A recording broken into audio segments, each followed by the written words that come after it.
Joining us now, staff writer for The Atlantic, David Graham. Democratic Secretary of State for Michigan, Jocelyn Benson, and former recorder for Maricopa County, Arizona, Stephen Richer. All right, David, it was a chilling piece you wrote there, although there was some hope in it as well. Let's start with the scenarios as you see them. And I think it's interesting that you say that although it might seem alarmist or cynical, those are not quite the words you used, you're less worried about that than you are worried about the limits of your imagination about what could come next.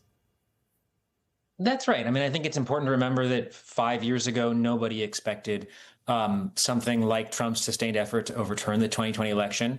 Famously, a top administration official told the Washington Post, what's the harm in humoring him? It's not like he's going to try to stay there. Nobody imagined a mob trying to overrun the Capitol. So a lot of things that I think we just can't imagine are on the table. One of the things that worried me most, in addition to how concerned these generally sober people are, was just the number of ways that somebody who wanted to subvert the election system could do it. There are ways to mess with the rules ahead of the fact. There are ways to suppress votes in the moment. There are ways to try to get votes thrown out or to get elections overturned, or simply not to seat the winners, as in that 1985 example, potentially. So it's sort of a full court press, and people who want to defend the system have to be looking at any number of options and be ready for things that would have been unimaginable in the past. I mean, but you do talk about things that happened the last time around and how they might happen again, and how Donald Trump might be in a better position to have the folks around him act on his impulses. One of them, he wanted to deploy the troops. He wanted to seize voting machines. We're seeing him deploy troops to American cities. He might not be deploying them, or he might not have to specifically deploy them to polling places. In some scenarios, they might already be there. As he argues, they're there to fight crime and the like. So can you just help me understand more of the actual potential scenario as you laid it out? Yeah, sure. So part of the question is guessing at what they might want to do.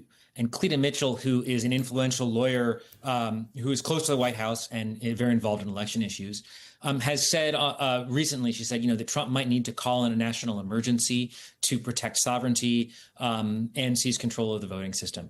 It's a little bit difficult to know what that means. And she didn't answer my questions about what specifically that would be.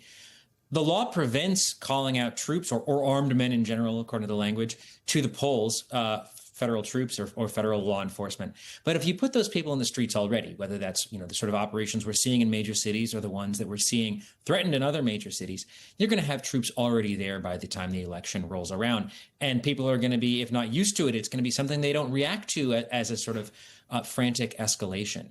And that might be something that intimidates some voters from staying home from the polls. But it might also be the kind of thing that simply creates hassles. It makes it very hard to get around because there are roadblocks and there's heavy equipment and there's all these things. And suddenly getting to the polls and casting your vote is going to just take too long and you're not going to vote. So even these things that aren't major intimidation can start to suppress the vote. And in the kind of close elections we might get, and in a very close election for House overall, those little things on the margins can make a difference. Yeah. So, Stephen, and before I get to you, Jocelyn or Madam Secretary of State, Stephen, I want to ask you about, from your experience, what you expect this next time around. I think there's something to what David wrote, and he interviewed me for it and quoted me, so I dare say there's a degree of wisdom in the piece. But I'm a little more optimistic. You have to remember that our election system is diffuse. It's spread out over 9,000 voting jurisdictions in the United States. And for the federal government, even as large as it is, to disrupt all 9,000 voting jurisdictions would be an enormous task. And each of these systems has their own securities, their own safeguards, their own personnel, their own bipartisan teams. And so there are a lot of defensive mechanisms. Now, what I think the president or the administration could do is give the perception of wide-scale interference. If ICE is at one voting location and that's spread throughout social media, it doesn't disrupt 99.99% of voters, but lots of people will see it online. That might affect their behavior, that might cast cloud of suspicion over election administration, and that might have post-election ramifications. So just as we had in 2020, I'm concerned with the aftermath. I'm concerned with the confidence in our election system, and I'm concerned with the conversation that we have after the ballots are cast. So Secretary Benson, you have some experience with this because there was that Michigan precinct, I believe it was a Detroit precinct, that Donald Trump really focused on and his team focused on to claim that there was cheating going on inside, that the votes were being changed. You dealt with that at the time. What are the lessons you took to deal with it potentially again, even as early as 26? All right. I think we have to remember democracy prevailed in 2020, not because there was, it wasn't an unprecedented attack on it by an individual who didn't like that he lost, but because the people didn't budge. Election officials at the local level, voters in Detroit stood up and said very cogently and clearly, the law and the truth and the will of the people are on our side. And so in this moment, these threats are real. I mean, everything I read in the article, we are scenario planning right now and have been for years preparing for this. But I think it's important for people to recognize that in a democracy, the power of the people will always be greater than the people of power when we choose to exercise it. And so in this moment, we have to be prepared for these potential threats yet again, an escalation of these threats over the next year.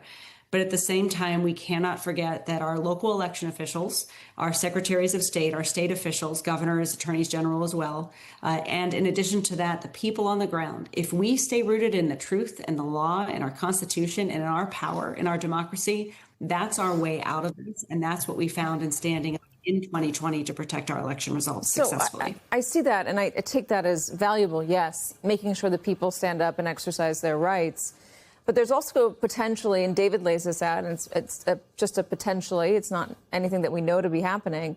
But if there is an attempt by the federal government to break the chain of custody with those voting machines, Secretary Benson, say to try to seize them, say they find somebody that allows them to get into one of these rooms, and suddenly the actual space itself is tainted, and you lose the trust because you have the image of it, or they take the voting machines away before they're done voting. Again, all potentially, not to say that it's going to happen. Are you prepared for those specific instances? Do you have a plan in place just in case he tries to do something like that?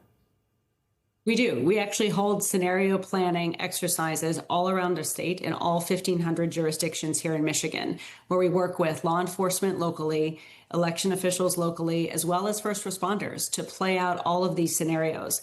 One of the benefits of the transparency of our election system is that as long as there are eyes on things, it's impossible to cheat. It's impossible to interfere in a meaningful way when you've got checks and balances, as Stephen was describing. But that takes people signing up to be poll workers, individuals signing up to be observers, and everyone committed to the nonviolent effects of elections, but also making sure we all have eyes on this. In Michigan, we actually have a grassroots army of officials who actually go around the state, and we've done this in every single election during my term as Secretary of State, where we have people on the ground ready, all of them within 5 minutes of every voting location, ready to respond with eyes on the ground to de-escalate, to mitigate, and to protect, above all else, the will of the people and those voting machines and all the operations of elections. Are there any other steps you've taken? I laid out one of them. Can you be specific about anything else? Yeah, I think in particular, making sure our local law enforcement are informed on the law. I mean, one of the things about state officials, this is why I'm running for governor right now, we've got so much a focus on what state and local officials can do to stand up and protect every aspect of this. So making sure we're all, regardless of what party we affiliate with, committed to the law. It protects us against federal overreach so that those state and local officials are standing with the law and with the people in their community and not being intimidated by a federal government overreach. Stephen, are you worried about, in sowing doubt about the election? Donald Trump did it very successfully in 2020. That's why we saw the mob at the Capitol. I mean, they're already starting, it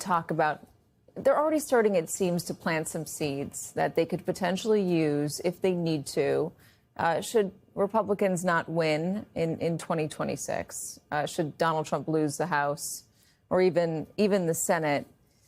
Are you concerned? Should you be concerned about smaller scale January 6th. 6th is maybe at precincts or election sites across the country. Yes, I'm concerned, but this has been my crusade for the past 5 years, and in some ways it's felt a little Sisyphean, and it seems that it's more contingent upon the results. Right now, we have a high level of confidence in election administration following the 2024 election. Now, many people would say, well, that was entirely contingent upon, again, the results. I don't know why President Trump continues to make comments as he did over the summer when he met with Putin regarding the tabulation systems, the integrity of America's elections, because it seems to have worked out pretty well for him and the Republican Party. Now, the more cynical amongst us would say that's planting the seeds for the aftermath of the 2026 election. I hope not, but that's certainly there. And I consistently worry, at what point does the confidence get so low that American people just throw up their hands and say, well, this form of government is illegitimate, so therefore we don't even have to abide by that. Now, we didn't reach that point in the aftermath of 2020, but I don't know to what ends this is otherwise pointing us.